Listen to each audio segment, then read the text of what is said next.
நெல்லை மாவட்ட தமிழ் வளர்ச்சித்துறை சார்பில் சங்கர் மேல்நிலைப்பள்ளியில் திருக்குறள் பயிலரங்க கூட்டம் நடைபெற்றது. தமிழ்நாடு அரசு தமிழ் வளர்ச்சித்துறையின் திருக்குறள் திருப்பணிகள் திட்டத்தின் கீழ் மாவட்டம் தோறும் திருக்குறள் பயிலரங்க கூட்டங்கள் நடைபெற்று வருகிறது. இதனையொட்டி சங்கர் நகர் சங்கர் மேல்நிலைப்பள்ளியில் பயிலரங்க கூட்டம் மாணவர் அரங்கில் நடைபெற்றது.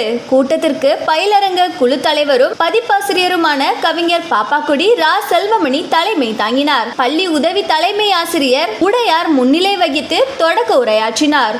முதுகலை தமிழ் ஆசிரியை நான்சி அனைவரையும் வரவேற்று பேசினார். செல்வத்துள் செல்வம் என்னும் தலைப்பில் தூய தமிழ் பற்றாளர் கவிஞர் ந ஜெயபாலனும், வாய்மையின் நல்ல பிற என்னும் தலைப்பில் முனைவர் கோ கணபதி சுப்பிரமணியமும் பயிலரங்க உரையாற்றினார்கள். மாணவி பிரதீபா நன்றி கூறினார். கூட்டத்திற்கு தமிழ் வளர்ச்சித்துறை நெல்லை மண்டல துணை இயக்குனர் சுந்தர் வாழ்த்து செய்தி அனுப்பியிருந்தார். பள்ளி தலைமை ஆசிரியர் ரங்கநாதன் வாழ்வோடு இணைந்த குரல் எது என்னும் கேள்விக்கு சிறப்பாக பதிலளித்த மாணவ மாணவியர்களுக்கு கலை பதிப்பகத்தின் சார்பில் திருக்குறள் நூலினை வழங்கி நிறைவுரையாற்றினார். கூட்டத்தில் அகவை முதிர்ந்த தமிழறிஞர் சங்கத்தின் மாநில தலைவர் சுப்பையா, தமிழ் வளர்ச்சி பண்பாட்டு மைய செயற்குழு உறுப்பினர் புன்னே செலியன், புலவர் வை ராமசுவாமி, பள்ளி ஆசிரியர்கள் வசந்தா, லட்சுமி, லேகா, ஆசிரியர் எட்வின் சுபா, ஓவிய ஆசிரியர் குஞ்சரம் உள்ளிட்டோர் கலந்து கொண்டனர்.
வியாபாரத்தை இன்னும் மேம்படுத்த விளம்பர வண்டி தேவைக்கு எங்களிடம் அணுகவும்.